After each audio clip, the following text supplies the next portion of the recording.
एक ऐसा आदमी जो किसी भी सुंदर लड़की को देखता है तो वो उसकी लेने का प्लान बना लेता है। दरअसल इसका नाम विवेक होता है, जो शहर में रहकर जॉब करता है और जब वो अपने गांव आता है तो पलंग तोड़ कैप्सूल को दारू में घोल कर पी जाता है और अपनी बीवी की बहुत बुरी तरह से लेता है। अब वो शहर जा रहा होता है कि तभी साइड में एक सुंदर लड़की को देखता है और उसको देखते ही विवेक के नीचे हलचल होने लगती है। वो उस पर लाइन मारने की कोशिश करता है लेकिन वो उसको भाव नहीं देती। जब वो अपने ऑफिस आता है तो उसकी नजर एक लड़की पर पड़ती है। विवेक अब अपने केबिन में आता है तो पियोन क्लाइंट भेजने को पूछता है, लेकिन विवेक पहले लड़की को अंदर लेने को कहता है। वो लड़की जैसे ही अंदर आती है विवेक के नीचे फिर से हलचल शुरू हो जाती है। लड़की अपना इंश्योरेंस अप्रूव कराना चाहती थी लेकिन विवेक तो उसके सामने सब कुछ खोलने को तैयार था। विवेक बोलता है आपका काम बहुत जल्दी हो जाएगा, जिससे वो लेडी खुश हो जाती है। यहाँ विवेक एक डॉक्टर के पास आता है और उससे शर्माते हुए उससे पलंग तोड़ डीएच कैप्सूल मांगता है। डॉक्टर उसको ऐसी दवाई देता है कि पूरी रात तू पलंग तोड़ेगा। अब वो अपने घर आता है जहाँ एक बीमार औरत उसके साथ किराए पर रहती है। उसकी एक इंदु नाम की बेटी होती है जिसको बहला फुसलाकर विवेक हर रोज बुरी तरह क्रिकेट खेलता है। यहाँ विवेक दिव्या को कॉल करके बताता है कि आपके पेपर रेडी हो गए हैं, लेकिन वो अभी अपने पार्लर में होती है, इसीलिए वो उसके पार्लर का एड्रेस पूछता है और 10 मिनट में ही वहाँ पहुंच जाता है उसके पेपर देने के लिए। और जैसे ही विवेक सामने देखता है तो दिव्या उसको कड़क माल लग रही होती है और वो उसको पेपर देते ही काफी पर चलने को बोलता है, लेकिन वो काम का बहाना बता के चली जाती है और दिव्या के सपने देखने लगता है जहाँ वो उसको अपनी गोद में लेकर उसके साथ रोमांस कर रहा होता है। अब वो किसी न किसी बहाने उससे पार्लर में मिलने आने लगता है और जब रात को घर आता है तो उसने टाइम पास के लिए एक मोटी लड़की को प्यार के जाल में फंसा रखा था। यहाँ वो लड़की अपनी फ्रेंड को बताती है कि विवेक बहुत कमीना आदमी है, वो रात को मेरे साथ बहुत बुरा बिहेव करता है और ये भी बताती है कि मैं अभी उससे छुटकारा भी नहीं पा सकती क्योंकि मेरे पास अभी कोई जॉब नहीं है और मुझको हर महीने उससे फाइनेंशियली हेल्प लेनी पड़ती है। अगली रात वो विवेक को कॉल करके बताती है कि मेरी माँ का देहांत हो गया है, लेकिन वो आने से मना कर देता है, इसलिए कुछ आदमी मिलकर उसका अंतिम संस्कार कर देते हैं। अगले दिन वो आकर फोटो के सामने हाथ जोड़ता है और उसको कमरे में चलने को कहता है,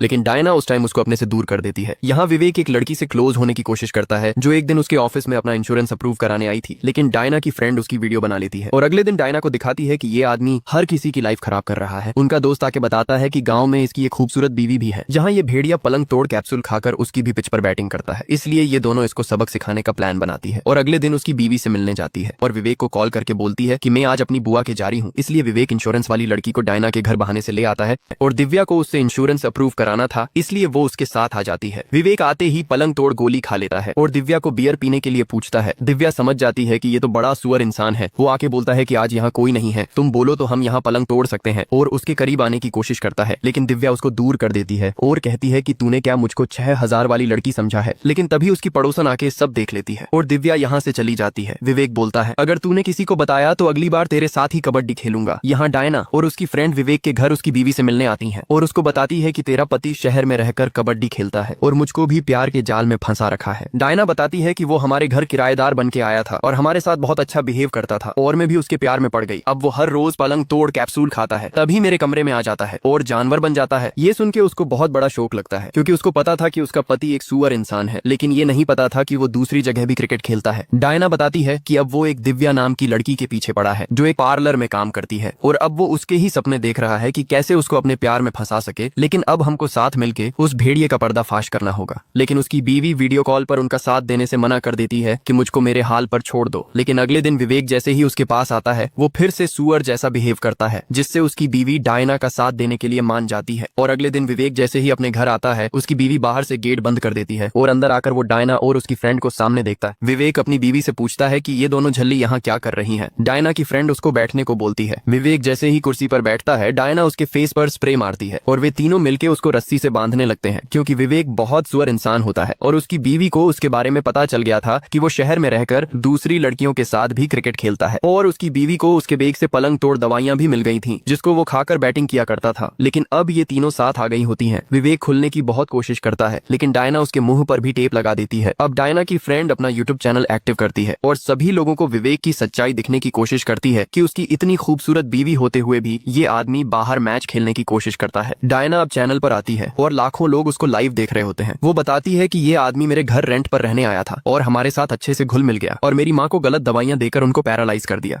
रस्सी से बंधा विवेक आज अपने आप को बहुत कमजोर महसूस करता है और लाखों लोग यूट्यूब के जरिए उसको लाइव देख रहे होते हैं और डायना बताती है कि ये बहुत सुअर इंसान है। इस आदमी ने हमारी जिंदगी नर्क बना रखी थी, हमारे साथ रोज क्रिकेट खेलता था। विवेक की लाइव वीडियो पुलिस वालों के पास भी पहुंच जाती है, लेकिन वे लोग विवेक की पूरी सच्चाई जानने का वेट करते हैं। तभी विवेक के कुछ दोस्त उसी जगह पहुंच जाते हैं और दरवाजा खोलने के लिए कहते हैं और उसकी बीवी को बोलते हैं, तुझको शर्म नहीं आती अपने पति को ऐसे लाखों लोगों में बदनाम करके। लेकिन तभी उसकी फ्रेंड उसको भी लाइव कैमरे पर ले लेती है और वो तभी मुंह छुपाकर भाग जाता है। लेकिन अब घर के बाहर विवेक को बचाने के लिए उसके और दोस्त भी इकट्ठा होने लगते हैं। तभी उनके पास कॉल आता है कि तुम्हारा वीडियो इंडिया में टॉप रैंक पर चल रहा है। अब वे उसको सच बोलने को कहते हैं और जैसे ही उसकी टेप निकालते हैं वो झूठ बोलने लगता है कि ये लोग मुझको जानबूझकर फंसा रहे हैं और सभी लोग मुझको बचाने मेरे घर पर आ जाओ। ये पूरा सीन हजारों लोग लाइव देख रहे होते हैं। हर आदमी की नजर इस टाइम अपने मोबाइल पर बनी हुई थी। अब पुलिस भी वहां पहुंच जाती है और दरवाजा खोलने के लिए बोलती है, क्योंकि अंदर इन तीनों लड़कियों ने विवेक को कैद किया होता, क्योंकि विवेक डॉक्टर से शक्तिमान गोली लेकर उनके विकेट गिरा दिया करता था। इसलिए आज उसकी सच्चाई पूरे भारत को दिखाती है कि ये कितना सुअर इंसान है। लेकिन पुलिस बोलती है, अगर इसने सच में तुम्हारे साथ गलत किया है तो हम इसको सजा दिलाएंगे। लेकिन वे उसको छोड़ने से मना कर देती हैं कि जब तक ये अपना जुल्म कबूल नहीं करेगा हम इसको नहीं छोड़ेंगे। और ये सब कुछ यूट्यूब पर लाइव चलता रहता है। इसलिए पुलिस वाला अपने कुछ आदमी वहीं छोड़कर वहां से चला जाता है। विवेक की बीवी डायना से कहती है, अगर विवेक ने अपना जुल्म कबूल भी कर लिया फिर भी मेरा घर तो बर्बाद ही हो जाएगा। अब विवेक की बीवी उसको खाना खिलाती है, लेकिन वो खाना खाकर उनके ही मुंह पर फेंक देता है और ये सब रिकॉर्ड हो जाता है, जिसको पुलिस वाले भी देख लेते हैं और सोचते हैं ये तो सच में बहुत बड़ा सुअर आदमी है। यहाँ विवेक टॉयलेट करने के बहाने वॉशरूम में आता है और बाहर ये तीनों उसका वेट कर रही होती है। अब विवेक सफाई करने वाले इक्विपमेंट को डंडा बना लेता है और जैसे ही बाहर आकर उन पर हमला करने को होता है, लेकिन वे तीनों उसके ऊपर चादर डालकर उसको फिर से रस्सी से बांध देती है। वो खुलने की बहुत कोशिश करता है, लेकिन उसके सभी दांव फैल हो जाते हैं।